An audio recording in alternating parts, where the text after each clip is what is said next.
सोचिए, एक live podcast चल रहा है। दो जानी मानी शख्सियात आमने सामने हैं और अचानक एक ऐसा इल्जाम सामने आता है जिसने पूरे मुल्क में एक नई बहस छेड़ दी है। सवाल यह है कि क्या किसी की इजाज़त के बगैर उसकी कॉल रिकॉर्ड करना सिर्फ एक अखलाकी मसला है या यह कानूनन एक जुर्म भी है। आइए इस मामले की गहराई में चलते हैं। बस एक जुमला था, एक लाइव शो के दौरान बोला गया ये जुमला जिसने प्राइवेसी, सबूत और अखलाकियात पर एक मुल्क भर बहस शुरू कर दी। एक तरफ कहा गया कि ये एतमाद का कत्ल है, तो दूसरी तरफ दावा था कि ये सच को सामने लाने के लिए ज़रूरी था। तो इस पूरी कहानी के मरकज़ में दो नाम हैं। एक तरफ है एंकर सैयद ज़ीशान और दूसरी तरफ स्कॉलर इंजीनियर मोहम्मद अली मिर्ज़ा। इन दोनों के बीच एक पॉडकास्ट के दौरान जो कुछ हुआ, उसने एक ऐसे सवाल को जन्म दिया जो आजकल हर किसी के जहन में है। अच्छा, तो ये सारा माजरा शुरू कैसे हुआ? हुआ कुछ यूं कि पॉडकास्ट से पहले एक फ़ोन कॉल हुई। फिर जब शो लाइव हुआ तो एंकर ने इल्ज़ाम लगाया कि भाई मेरे ऊपर सवालात के लिए दबाव डाला गया। जब इंजीनियर मिर्ज़ा ने कहा कि ऐसा नहीं हो सकता, तो एंकर ने एक धमाका कर दिया ये कहकर कि उनके पास इस कॉल की रिकॉर्डिंग मौजूद है। और बस यही वो लम्हा था जहां से असल तूफान शुरू हुआ। और यहाँ से ये मामला सिर्फ एक पॉडकास्ट तक महदूद नहीं रहा, इसने एक बहुत बड़ी अखलाकी बहस को जन्म दे दिया। क्या अपने दिफा में किसी की बात रिकॉर्ड कर लेना ठीक है, या ये हर हाल में एतमाद शिकनी ही कहलाएगा? यहाँ पर दो बिल्कुल अलग सोच आमने सामने आती हैं। एक तरफ इंजीनियर मिर्ज़ा और इनके हामियों का मौक़िफ़ था कि ये सीधी सीधी ख़यानत है, गैर अखलाकी हरकत है और किसी की प्राइवेसी पर हमला है। दूसरी तरफ सैयद ज़ीशान और उनके हामियों का दिफा ये था कि भाई ये अपनी हिफाजत, सबूत इकट्ठा करने और एक सहाफ़ती ज़िम्मेदारी पूरी करने के लिए ज़रूरी था।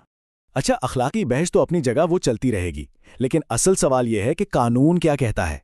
चलें, ज़ाती राय और जज्बात से हटकर देखते हैं कि पाकिस्तान का आईन और कानून इस बारे में क्या कहता है। सवाल बिल्कुल सीधा और साफ है और हम सब इसका जवाब जानना चाहते हैं। क्या कोई ऐसा कानून मौजूद है जो वाज़े तौर पर किसी एक शख्स को अपनी ही कॉल रिकॉर्ड करने से रोकता हो? आइए इसको समझने की कोशिश करते हैं।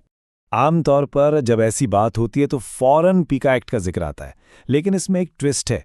इसका जो सेक्शन 24 है, यानी साइबर स्टॉकिंग वाला, वो ख़ास तौर पर तस्वीरों और वीडियोज़ की बात करता है। ऑडियो रिकॉर्डिंग का इसमें साफ साफ कोई जिक्र नहीं मिलता और यहीं से मामला थोड़ा पेचीदा हो जाता है। और बात सिर्फ पीका एक्ट की नहीं है।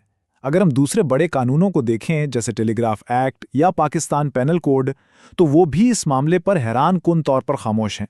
उनमें कहीं भी साफ साफ ये नहीं लिखा कि अगर कॉल पर मौजूद दो लोगों में से एक उसे रिकॉर्ड कर ले तो ये कोई जुर्म है। हाँ, पेका एक्ट का एक और सेक्शन है, सेक्शन 19, जो इस मामले के ज्यादा करीब है। लेकिन ये बात करता है इंटरसेप्शन की, मतलब कोई तीसरा बंदा जो कॉल का हिस्सा नहीं है, वो छुप के दो लोगों की बात रिकॉर्ड करे, ये जुर्म है। लेकिन यहां भी एक बहुत अहम नुक्ता है, और वो है बदनीयती का। तो पूरी कानूनी सूरत हाल का निचोड़ क्या निकला? यही कि पाकिस्तान का कोई भी कानून साफ अल्फाज में किसी शख्स को अपनी ही गुफ्तगू रिकॉर्ड करने से नहीं रोकता। कानूनी तौर पर सारा का सारा मामला आकर एक ही नुक्ते पर ठहर जाता है। तो जब कानून वाज़े ना हो तो फिर फैसला किस बुनियाद पर होता है?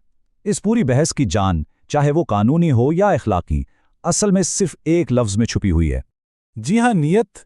मतलब रिकॉर्डिंग के पीछे इरादा क्या था? क्या मकसद किसी को ब्लैकमेल करना था, उसकी इज्जत उछालनी थी, या उसे कोई नुकसान पहुंचाना था, या फिर मकसद अपना दिफा करना, किसी जुर्म को बेनकाब करना या सच को सामने लाना था?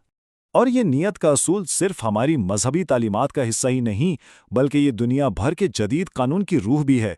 कानून सिर्फ अमल को नहीं देखता, उसके पीछे छुपी सोच, उसकी नियत को भी परखता है।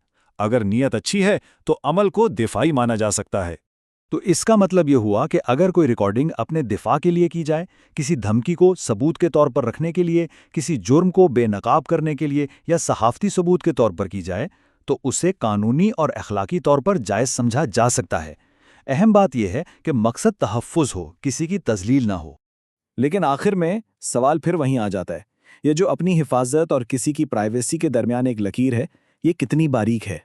एक शख्स का दिफा दूसरे की प्राइवेसी पर हमला भी तो हो सकता है। इसका कोई आसान ब्लैक एंड वाइट जवाब नहीं है, और शायद इसीलिए ये बहस आज भी उतनी ही अहम है जितनी पहले दिन थी।